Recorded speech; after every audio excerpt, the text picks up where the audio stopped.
Bienvenido, estás escuchando el podcast de Arcángel Clan.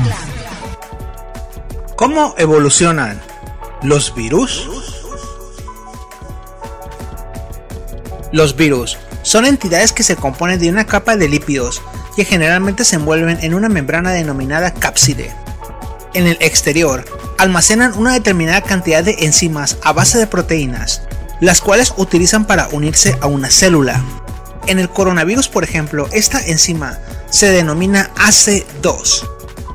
El virus puede tener una forma circular o esférica. Sin embargo, en el caso del ébola, esta forma es de gusano. Sin embargo, se componen de un cápside de proteínas para iniciar el contagio. En el interior, el virus almacena diversos componentes, entre ellos una serie de instrucciones denominadas cadenas. Estas cadenas pueden ser de ADN, ácido desoxirribonucleico, o de ARN, ácido ribonucleico. Digamos que los virus de ADN son más estables, mientras que los virus de ARN son más inestables y peligrosos. La única misión de un virus no es otra que replicarse a sí mismo. Son elementos presentes en la medicina humana, muy interesantes, puesto que carecen de vida propia, y su única misión es replicarse una y otra vez. Así, mientras en las películas del cine, los zombies son agentes patógenos, los cuales están muertos pero solo buscan contagiar a otros, los virus en la realidad tampoco están vivos, y solo buscan replicarse. Es por ello que se desactivan y no se matan. Por ejemplo, en las películas, los zombies son entidades que, dependiendo de la imaginación de los escritores, son entidades que están vivas y podrían conservar sus recuerdos, como los zombies de Soy Leyenda, que solamente están en un trance parecido a un brote psicótico. Sin embargo, en Resident Evil o en Guerra Mundial Z, los zombies son entidades que están reanimadas, pero que carecen de vida y pueden vivir incluso sin extremidades, siempre y cuando conserven la cabeza. Mientras que en The Walking Dead, los zombies tienen activas el área del tronco cerebral solamente. Sin embargo, en la vida real, los agentes portadores o asintomáticos son seres que pueden ser tu familia o amigos, o tu vecino, los cuales se contagian sin saber de una enfermedad, pero luego lo transfieren a sus seres más amados. De ahí que sea doloroso o cruel el separarnos de ellos o mantener distanciamiento social. Incluso podemos introducir a nuestras casas un virus al haberlo pisado en la calle o al tocar fomites contaminados. Y un factor muy preocupante de los virus y las transferencias por contagio es la ignorancia de las personas. Por ejemplo, cuando una persona te dice que no importa que venga de la calle con los pies infectados, porque se acaba de sacudir en la entrada. El sistema inmunitario. El sistema inmunitario se compone de un elemento que tiene distintas funciones, los glóbulos blancos. Hay un tipo de glóbulos blancos llamados fagocitos, que devoran a los organismos invasores. Otro tipo de glóbulos blancos llamados linfocitos. Estos ayudan al cuerpo a reconocer a los invasores y a destruirlos.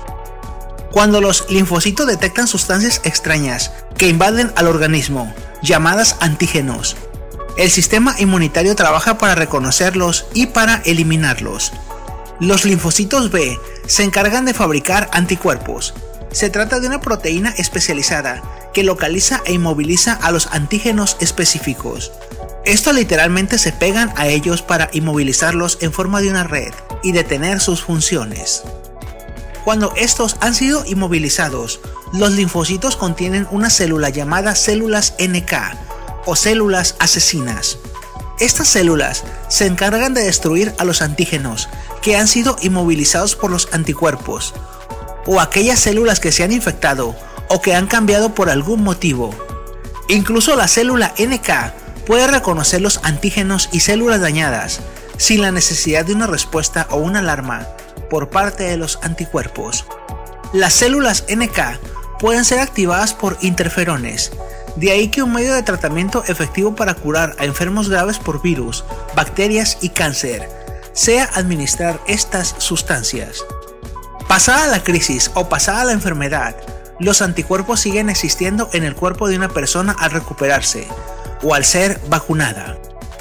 Si el sistema inmunitario se vuelve a encontrar con este antígeno, dispondrá de anticuerpos para que desempeñen su función destructora o protectora. Muchas personas afirman que el sistema inmunológico puede proteger contra una enfermedad por virus. Sin embargo, esto solo ocurre por dos medios. El primero es la vacunación. Se inoculan anticuerpos de forma periódica para que el sistema inmune reconozca el virus y lo destruya al contacto. La segunda es la inmunización. Cuando una persona enferma y se recupera del virus o de la enfermedad, el sistema inmune reconocerá el agente patógeno y lo matará al contacto. Generalmente lo que hace, en lugar de crear contagios comunitarios, es inyectar a las personas con carga de virus atenuados, con la finalidad de que el sistema inmune se actualice ante la pandemia. Es por ello que una parte de los tratamientos de pacientes graves es inyectarles plasma convaleciente. Sin embargo, cuando esto no ocurre, no existe ni la vacuna ni la inmunidad. El virus pasa por los sistemas inmunes y la célula carece de anticuerpos para luchar contra él, aún por más saludable que te encuentres. El proceso de contagio. Cuando el virus se une a una célula, las capas de proteínas son la llave que inyectan en el citoplasma de la célula el material genético que se contiene en las cadenas de los virus. Este hace que la célula confunda la programación para replicarse a sí misma. Por tanto, en el momento que se contamina del virus, este hace que la célula comience a replicar el virus en lugar de las células, de forma descontrolada, incluso hasta matarla. Cuando los virus se replican una y otra vez, viajan a otras células del cuerpo, continuando el proceso de infección o de contagio. Sin embargo, es más agresivo con células de distintos órganos. Por ejemplo, el COVID-19 ataca a los pulmones, mientras que la meningitis inflama las meninges y ataca al cerebro. Mientras todo el proceso de infección ocurre, el cuerpo sabe que existe un problema adentro. Por tanto, comienza a producir cantidades de glóbulos blancos, lo cual genera cansancio, a su vez que eleva la temperatura corporal para tratar de combatir el agente patógeno. Si tenemos los anticuerpos necesarios, es muy seguro que la persona se recupere. Sin embargo, como ocurre con el VIH, aún no existen los anticuerpos para la enfermedad, y el contagio ocurre. En los virus que contienen cadenas genéticas de ADN, cada replicación pasa por un proceso de verificación. La célula madre que replica los virus verifica la copia del mismo. Sin embargo, en los virus de ARN, la célula no pasa por este proceso de verificación. Por tanto, los virus de este tipo son más propensos a enfrentar mutaciones por errores, y cuando se replican de forma descontrolada, se puede dar lugar a una nueva cepa del virus. Por ejemplo, son virus de ARN los virus de la inmunodeficiencia humana, los de la influenza del tipo A, el coronavirus y los enterovirus, causantes de la meningitis. Cuando existen réplicas descontroladas de un virus se le denomina tendencia antigénica. Los antígenos se encuentran en la capa externa del virus, los anticuerpos lo reconocen y comienzan a atacar este virus. Cuando un huésped desarrolla una nueva mutación de un virus, este es capaz de cambiar sus antígenos para hacerse pasar por una entidad nueva, que el sistema inmunológico no reconocerá, por tanto no generará los anticuerpos para atacarlo.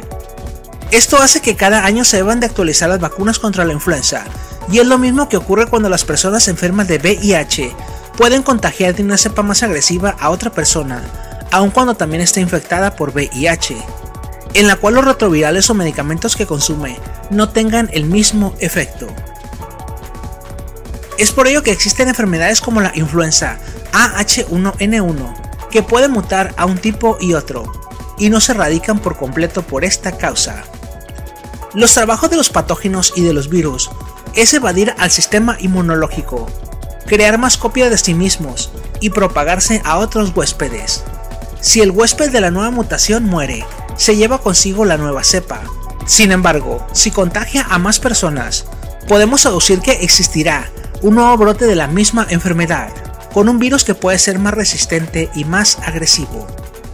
Los virus evolucionan, se hacen más fuertes y resistentes, porque aprenden a sobrevivir en ambientes fuera de los organismos que infectan, y porque logran sobrevivir al sistema inmunológico de su transmisor, haciendo que solo los más agresivos y contagiosos se reproduzcan. La mejor arma que tienen para hacerlo es pasar de una especie a otra durante la deriva antigénica, para lograr infectar a más seres vivos.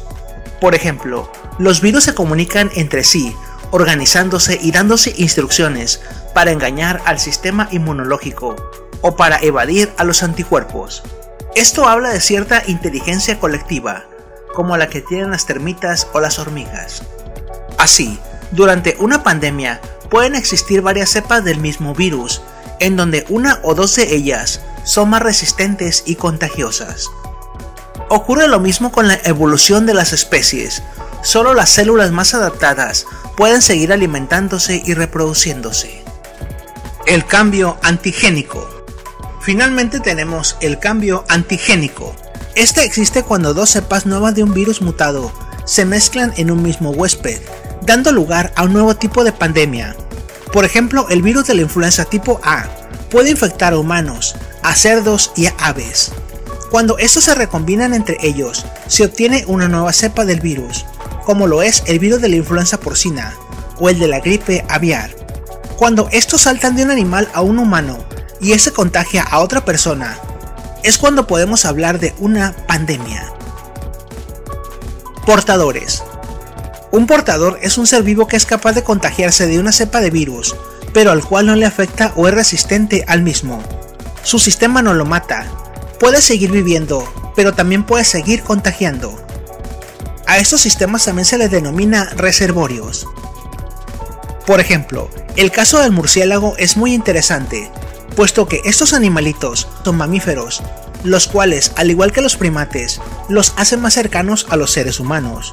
Pero al ser el único mamífero volador, tiene cierta resistencia extra a los virus, lo que lo ha convertido en el portador de diversas pandemias, entre ellas el ébola, la rabia, el virus del SARS y el virus del Nipah, además del síndrome respiratorio del Oriente Medio.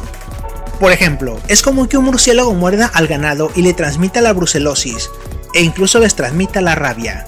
Sin embargo, por ello, los ganaderos vacunan a sus borregos y vacas. Una buena trama de una película sobre pandemias podría iniciar con unos exploradores de una cueva que extraen el guano del murciélago para luego venderlo.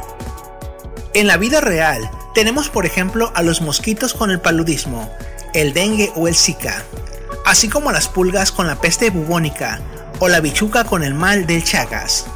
También podemos contar a todos los animales silvestres que pueden ser portadores de la rabia, como lo son las ardillas, los lobos y demás. Estos seres vivos pueden ser portadores o reservorios de un virus que quizá los mate más adelante, pero que por lo pronto son altamente peligrosos. Los camellos, por ejemplo, son portadores naturales del coronavirus, a tal grado que se está estudiando la saliva de la llama para elaborar un tratamiento. Todos estos son agentes transmisores o portadores. Sin embargo, el mosquito es el asesino más letal de todos los tiempos, por las enfermedades que transmite. En síntesis, 1. Los virus son entidades que carecen de vida, pero que tienen cadena de ADN y ARN envueltas en una cápsula de proteínas y grasas llamadas cápsides. Estos tienen la única tarea de replicarse una y otra vez dentro de una célula. Existen en muchas formas, desde los que se acoplan a la célula por medio de las proteínas, hasta los que inyectan a las bacterias. 2. La célula está rodeada de anticuerpos que la protegen. Cuando los anticuerpos detectan los antígenos de los cuales está rodeado un virus, estos atraparán los virus y los expulsarán fuera de la misma, mientras que los glóbulos blancos los devoran por medio de la fagocitosis. 3. Los anticuerpos se actualizan por dos medios, por vacunación o tras haberse recuperado de una enfermedad. Si no se actualizan, no reconocen el virus o el agente patógeno. Cuando esto ocurre, el virus infecta a la célula, haciendo que ésta replique o multiplique el virus de forma descontrolada, incluso hasta destruirla. 4. Existen virus más inestables que otros. Los virus de ADN secuencian su replicación y llevan a cabo un control de las copias, mientras que los virus a base de ARN no llevan a cabo este tipo de comprobaciones. Es por ello que es más frecuente que los virus de ARN sufran mutaciones o errores en sus copias. Entre las mutaciones pueden existir 2 o más clases de cepas distintas del mismo virus, cada una con una carga genética distinta. 5. La única tarea de un virus es infectar a la célula y replicarse.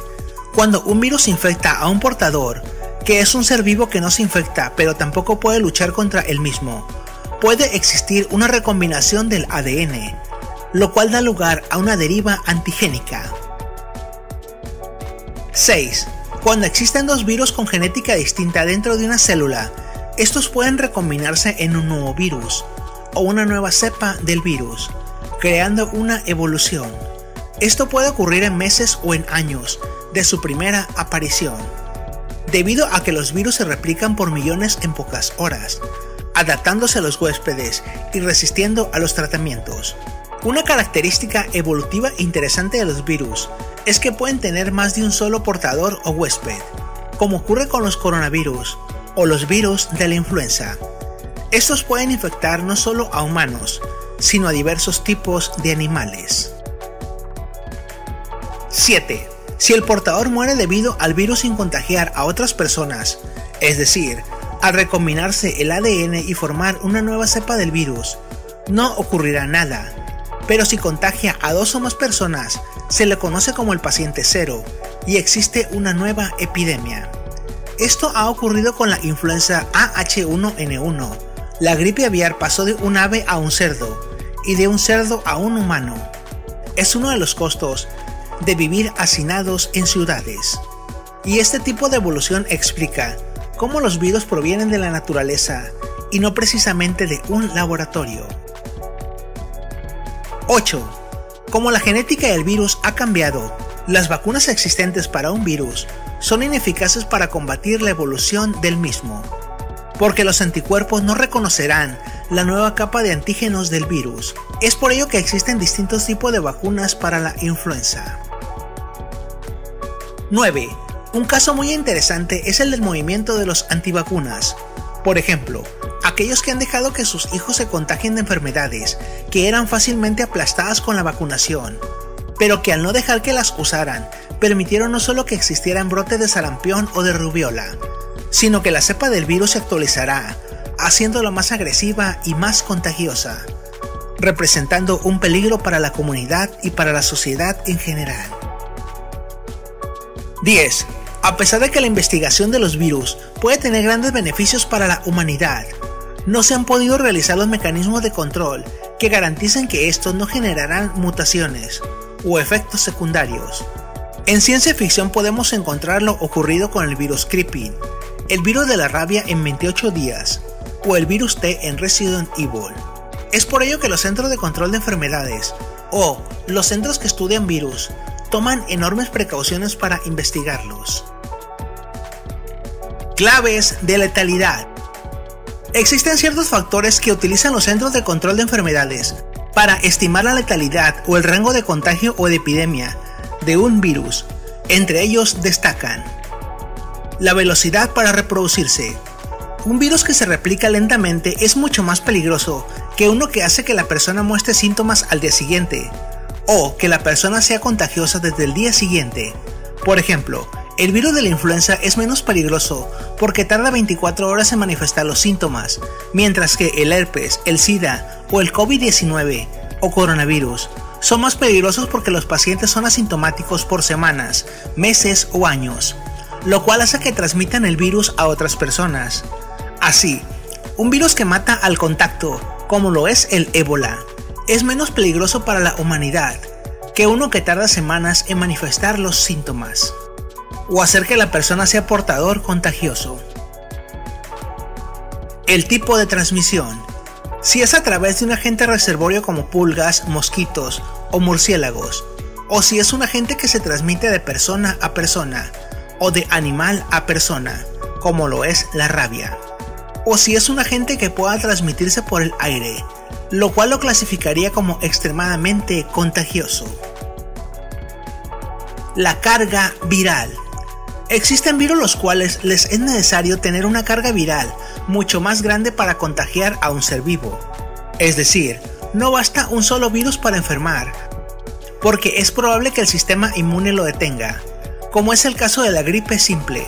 Sin embargo, existen otros virus en los cuales es necesario uno solo para enfermar un organismo, por su altísimo grado de replicación. Una mayor carga viral significa que la capacidad de contagio de un virus es mayor, y que el virus tiene más probabilidades de ser mayormente contagioso. Por ejemplo, el personal sanitario se enfrenta a una enorme carga viral, mientras que una persona que camina por la calle manteniendo su distancia y con un cubrebocas se enfrenta a una carga exponencialmente mucho más baja. El tiempo de vida que permanece fuera del portador o huésped un virus vivo. Mientras menos tiempo permanezca un virus fuera del huésped es menos letal. El problema es que los virus han evolucionado para durar días enteros fuera de un huésped, como el coronavirus, que puede vivir hasta 3 días en superficies metálicas. Se denomina fomite a todo elemento inanimado que es capaz de contagiar un virus. Cuando una persona infectada coloca su saliva, sus manos contaminadas, su ropa, vasos, cucharas, o toca una manija o agarradera y la contamina, el virus se puede transferir a otro ser viviente por contacto. Así, existen virus los cuales no solo tendríamos que preocuparnos del contacto humano, de persona en persona, sino de vigilar las superficies que tocamos, e incluso los alimentos que compramos en el supermercado.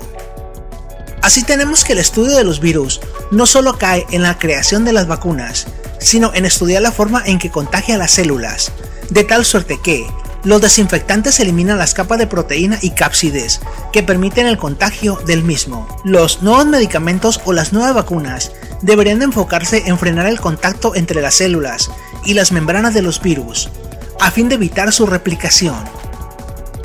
Para finalizar, un comentario. Diversas películas distópicas, como Guerra Mundial Z, Soy Leyenda, Cargo, Contagio y demás, intentan a través de la ciencia ficción advertirnos de un peligro.